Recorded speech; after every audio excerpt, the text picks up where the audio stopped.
Hello student, DNA online class के YouTube channel पर आप सभी का स्वागत है। यह है हमारा प्रकाश का प्रवर्तन एवं अपवर्तन फिजिक्स का चैप्टर 1 और इसका पार्ट ये 2 है। इसका पार्ट 1 मैंने अपलोड कर चुका है अपने चैनल पर डीएनए ऑनलाइन क्लास के, और अभी तक ने आप पार्ट 1 को नहीं देखे हैं तो इसका लिंक वीडियो के डिस्क्रिप्शन में है और कमेंट बॉक्स में भी है, आप दोनों से देख सकते हैं। तो चलिए इस वीडियो को शुरू करते हैं। अगर आप मैट्रिक एग्जाम 2024 के लिए तैयारी कर रहे हैं तो आपके लिए यह बहुत ही अच्छे क्वेश्चन को सिलेक्ट किया गया है, जो पिछले साल भी पूछा गया है, प्रीवियस क्वेश्चन भी है और कुछ क्वेश्चन ऐसे भी हैं जो आने की संभावना है आगे एग्जाम में। तो चलिए आपका बिना टाइम को गवाए हुए इस वीडियो को शुरू कर। पहला क्वेश्चन है, एक उत्तल लेंस की क्षमता 1 डायोप्टर है तो लेंस की फोकस दूरी है। बताइए, अगर इसका एक उत्तल लेंस की क्षमता 1 डायोप्टर है तो लेंस की फोकस दूरी कितनी होगी? तो पहला का आंसर होगा वह प्लस के 100 सेंटीमीटर होगा। ठीक है, इसका पहला उत्तर है प्लस के 100 सेंटीमीटर। नेक्स्ट क्वेश्चन, किसी गोलीय दर्पण तथा किसी पतले गोलीय लेंस दोनों की फोकस दूरियां -15 सेंटीमीटर है। दर्पण तथा लेंस संभवतः है, यानी वह कौन सा दर्पण और लेंस होगा? 32 का सही उत्तर होगा यह दोनों अवतल होगा। ठीक है, नेक्स्ट क्वेश्चन की ओर। प्रकाश के परिवर्तन के कितने नियम हैं? तो प्रकाश के परिवर्तन के याद रखिएगा 2 नियम हैं, एक आपतित किरण तथा अपवर्तित किरण, ये सभी एक ही तल में होते हैं और आपतन कोण परावर्तन कोण के बराबर होते हैं। सवाल नंबर 34, इसका सही उत्तर क्या होगा सकता है? अगर आपको इसका आंसर पता होगा तो कमेंट बॉक्स में ज़रूर बताइएगा। किसी माध्यम के अपवर्तनांक का मान होता है, किसी माध्यम में अपवर्तनांक का मान कितना होता है? तो इस प्रकार से भी क्वेश्चन पूछा जा सकता है। 34 का सही उत्तर है sin i बटा sin r, ये होगा sin i बटा sin r होता है। क्वेश्चन नंबर नेक्स्ट, एक उत्तल लेंस होता है, एक उत्तल लेंस किस प्रकार का होता है? तो ये किनारों की अपेक्षा बीच में मोटा होता है, याद रखिएगा, इसका सही उत्तर होगा सी। नेक्स्ट क्वेश्चन 36 नंबर, अवतल लेंस का आवर्धन m बराबर होता है, यानी अवतल लेंस आवर्धन बराबर क्या होता है? तो 36 का सही उत्तर है v बटा u होता है। ठीक है, ये होगा, यानी m = v बटा u होता है। इसको आप याद रखोगे, ये फिजिक्स में इसको प्रूव भी करा चुके हैं हम। चलिए नेक्स्ट क्वेश्चन के आगे बढ़ते हैं। गोलीय दर्पण में फोकसांतर एवं वक्रता त्रिज्या के बीच संबंध है। गोलीय दर्पण में जो फोकसांतर होगा और वक्रता के त्रिज्या के बीच जो संबंध होगा, 37 का सही उत्तर होगा 37 का ये होगा r बराबर 2f, यानी r जो होगा वह फोकस दूरी का 2 गुना हो जाएगा। ठीक है, यानी r = 2f होगा। चलिए नेक्स्ट क्वेश्चन को आगे बढ़ते हैं। सोलर कुकर में प्रयोग किया जाता है, सोलर कुकर में इसमें से कौन सा दर्पण, देखिए सब दर्पण है तो कौन सा दर्पण का प्रयोग किया जाता है? 38 का सही उत्तर है अवतल दर्पण का प्रयोग किया जाता है। जो सोलर कुकर होता है उसमें अवतल दर्पण का प्रयोग किया जाता है। नेक्स्ट क्वेश्चन, उत्तल लेंस में बना प्रतिबिंब होता है, उत्तल लेंस में जो प्रतिबिंब बनता है वह कैसा होता है? 39 का सही उत्तर होगा वास्तविक और उल्टा। ठीक है, उत्तल लेंस में जो भी प्रतिबिंब बनेगा वह वास्तविक बनेगा और उल्टा बनता है। नेक्स्ट क्वेश्चन, उत्तल लेंस में जब बीम f और 2f के बीच रखा जाता है तब बना प्रतिबिंब होता है, यानी कोई वस्तु फोकस और 2f यानी दुगुने फोकस के बीच पर रखा जाता है तब प्रतिबिंब कैसा बनेगा? तो देखिए 40 का सही उत्तर हो सकता है बड़ा और वास्तविक, तो इसके बीच रखेंगे तो बड़ा और वास्तविक बनेगा। ठीक है, क्वेश्चन नंबर, ये प्रकाश का परिवर्तन तथा अपवर्तन है और ये ऑब्जेक्टिव है। चलिए 41 का सही उत्तर क्या हो सकता है? अगर आपको पता हो तो कमेंट में ज़रूर बताइए। 2 वक्रीय पृष्ठों से घिरे ठोस माध्यम को कहते हैं, 2 वक्रीय पृष्ठों से घिरा ठोस माध्यम को क्या बोलेंगे जी? इसको बोलते हैं गोलीय लेंस। ठीक है, गोलीय लेंस बोला जाता है। आगे नेक्स्ट क्वेश्चन, वह गोलीय दर्पण जो बाहर की तरफ वक्रित हो कहलाता है, जो बाहर की तरफ वक्रित हो उसको क्या कहेंगे गोलीय दर्पण को? तो 42 का सही उत्तर है समतल दर्पण। ठीक है, समतल दर्पण होता है, 42 का सही उत्तर समतल दर्पण होगा। ठीक है, नेक्स्ट क्वेश्चन के आगे बढ़ते हैं। गोलीय दर्पण के प्रवर्तक पृष्ठ के केंद्र को दर्पण का कहा जाता है, तो इसके जो प्रवर्तक पृष्ठ के केंद्र होंगे 43 का सही उत्तर है वह ध्रुव होता है। अगर आप इस वीडियो को थोड़ा सा भी आपको कुछ यहाँ से हेल्प हो रहा होगा तो मेरे इस वीडियो को लाइक कर दीजिएगा। आगे बढ़ते हैं।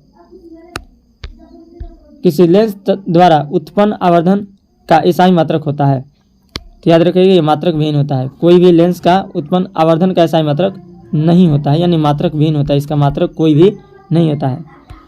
नेक्स्ट क्वेश्चन, लेंस के केंद्रीय बिंदु को कहते हैं, लेंस का जो केंद्रीय बिंदु होगा उसको कहते हैं, मतलब कि क्या कहते हैं? तो प्रकाशिक केंद्र कहते हैं। ठीक है, इसका वो प्रकाशिक केंद्र कहा जाता है। किसी शब्दकोश में पाए गए छोटे अक्षरों को पढ़ते समय आप निम्न में से कौन सा लेंस पसंद करेंगे, यानी इनमें से कौन सा आप लेंस को पसंद करेंगे। किसी शब्दकोश में, डिक्शनरी में छोटे छोटे अक्षरों को पढ़ते समय आप इनमें से कौन सा लेंस को पसंद करेंगे। तो 46 का सही उत्तर होगा इनमें से कौन सा 5 सेंटीमीटर फोकस दूरी का उत्तल लेंस, यही 5 डी का इसका सही उत्तर होगा। 5 सेंटीमीटर फोकस दूरी का एक उत्तल लेंस को लिया जाएगा। ठीक, नेक्स्ट क्वेश्चन पर चलते हैं। इनमें से कौन दर्पण का सूत्र है, बताने कि इसमें से कौन सा दर्पण का सूत्र है। तो अगर आपका इसका आंसर आपको पता होगा तो कमेंट में ज़रूर बताइएगा। ठीक है, चलिए आगे बढ़ते हैं। इसको अभी डाउट में रखा जाता है, ऐसा हम बता देंगे, आपको इसको प्रूव भी कराना है मुझे थ्योरी में। आगे बढ़ते हैं, आपको कमेंट बॉक्स में बताइए आपको पता होगा तो। गोलीय दर्पण का वक्रता केंद्र को किस अक्ष से निरूपित किया जाता है। गोलीय दर्पण का वक्रता केंद्र को किस अक्ष से निरूपित किया जाता है। 48 का सही उत्तर होगा सी से, सी से, यानी वक्रता जो गोलीय दर्पण होता है इसके केंद्र को, यानी यहाँ पे जो होता है सी, इस केंद्र इसको सी से दिखाया जाता है। ठीक है, केंद्र सी से होता है सेंटर, और सेंटर मतलब होता है केंद्र, तो सी से दिखाया जाता है। ठीक है, याद रखिएगा।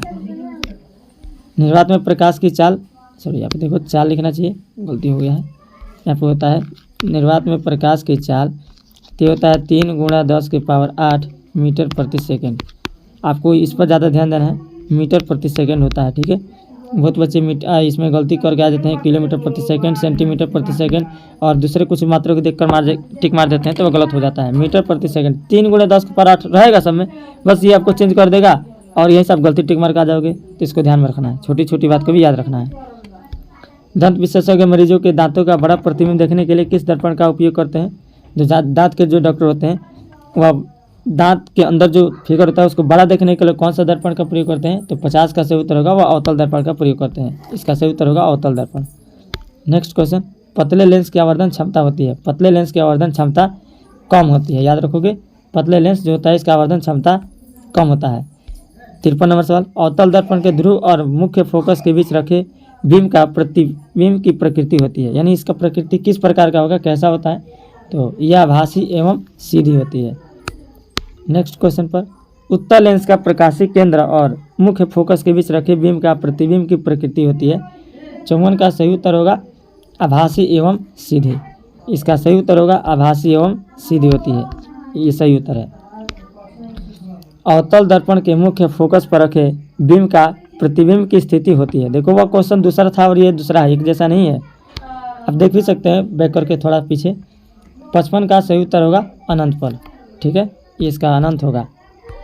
आगे बढ़ते हैं, उत्तल लेंस के मुख्य फोकस पर रखे प्रतिबिंब की स्थिति होती है। तो उत्तल लेंस पर जो मुख्य फोकस पर कोई वस्तु रखाएगा तो इसका प्रतिबिंब की स्थिति कहाँ पर जाकर बनेगा, केंद्र पर, वक्रता केंद्र पर, अनंत पर, ध्रुव एवं वक्रता केंद्र के बीच। तो 56 का सही उत्तर होगा सी, यानी अनंत पर बनेगा। ठीक है, यानी बहुत दूर बनेगा। आगे, अवतल लेंस के मुख्य फोकस पर रखे बीम का प्रतिबिंब की स्थिति होती है। अवतल लेंस के मुख्य फोकस पर अगर कोई वस्तु को रखेंगे तो उसका प्रतिबिंब कहाँ बनेगा। तो 57 का सही उत्तर होगा इसका प्रकाशिक केंद्र और फोकस के बीच। इसका जो फिगर बनेगा वो प्रकाशिक केंद्र और फोकस के बीच बनेगा, ये सही उत्तर है। आगे बढ़ते हैं, अवतल लेंस के सामने अनंत पर रखे बीम का प्रतिबिंब की स्थिति होती है। इसका स्थिति मतलब ये कहाँ पे बनता है। अवतल लेंस के सामने अनंत पर, माने बहुत दूर कोई वस्तु रखेंगे तो इसका प्रतिबिंब कहाँ पे बनेगा। तो 58 का सही उत्तर होगा फोकस पर बनेगा। ठीक है, यहाँ पे रखा जाएगा तो फोकस पर बनेगा। क्वेश्चन नंबर 59, अवतल दर्पण के सामने अनंत पर रखे बीम का प्रतिबिंब की स्थिति होती है। अवतल दर्पण के सामने अनंत पर कोई प्रतिबिंब रखेंगे तो इसका कोई वस्तु रखेंगे तो इसका प्रतिबिंब की स्थिति मतलब कहाँ पे बनेगा। 59 का सही उत्तर होगा डी पर, यानी फोकस पर बनेगा। ठीक है, 60 का, लेंस के प्रकाशिक केंद्र से गुजरने वाले प्रकाश किरण अपवर्तन के पश्चात क्या होता है। अपवर्तन जब होगा तो 60 का सही उत्तर होगा 7 रंगों में विभक्त हो जाती है। ये कितने रंगों में, 7 रंगों में अलग अलग हो जाती है। क्वेश्चन नंबर 61, मुख्य फोकस से गुजरने वाली प्रकाश किरण उत्तल लेंस से आवर्धन के पश्चात। तो 61 का सही उत्तर होगा निर्गत किरण मुख्य अक्ष के समांतर हो जाती है। ठीक है, इसका सही उत्तर यह है। आगे बढ़ते हैं, क्वेश्चन नंबर 62, मुख्य अक्ष के समांतर आने वाली कोई प्रकाश किरण अवतल लेंस से अपवर्तन के पश्चात, यानी अवतल लेंस जब अपवर्तन हो जाता है मतलब कि उसी दिशा में उसी ओर चला जाता है तो फिर से क्या हो जाता है, तो 62 का सही उत्तर होगा निर्गत किरण मुख्य अक्ष से दूर हो जाती है। इसका सही उत्तर होगा ये डी वाला इसका सही उत्तर है, निर्गत किरण मुख्य अक्ष से दूर हो जाती है। अगर आपको ये वीडियो अच्छा लगा हो तो एक लाइक कर दीजिए और अपने दोस्तों के पास शेयर कर दीजिए और ऐसा ही वीडियो के लिए हमारे चैनल को सब्सक्राइब कीजिए। DNA ऑनलाइन क्लास को सब्सक्राइब कर देना है, फ्री ऑफ कॉस्ट है, इसका कोई पैसा नहीं लगता है। तो चलिए दोस्त सब्सक्राइब कर दीजिए, मिलते हैं अगले वीडियो में। और यहाँ पे आपका फिजिक्स, केमिस्ट्री, बायोलॉजी सभी चीज़ों का ऑब्जेक्टिव और सब्जेक्टिव दोनों तैयारी कराया जाएगा। चिंता मत कीजिए, आपको हिस्ट्री, जियोग्राफी, इकोनॉमिक्स का भी बहुत जल्द आपको ऑब्जेक्टिव देखने को मिलेगा और उसका सब्जेक्टिव भी 2 नंबर वाला, 5 नंबर वाला सभी लघु उत्तरीय, दीर्घ उत्तरीय सभी क्वेश्चन यहाँ पर अपलोड किए जाएंगे। तो बने रहिए वीडियो में, ऐसा ही हमारे चैनल पर बने रहिए। मिलते हैं नेक्स्ट वीडियो में। जय हिंद, जय भारत।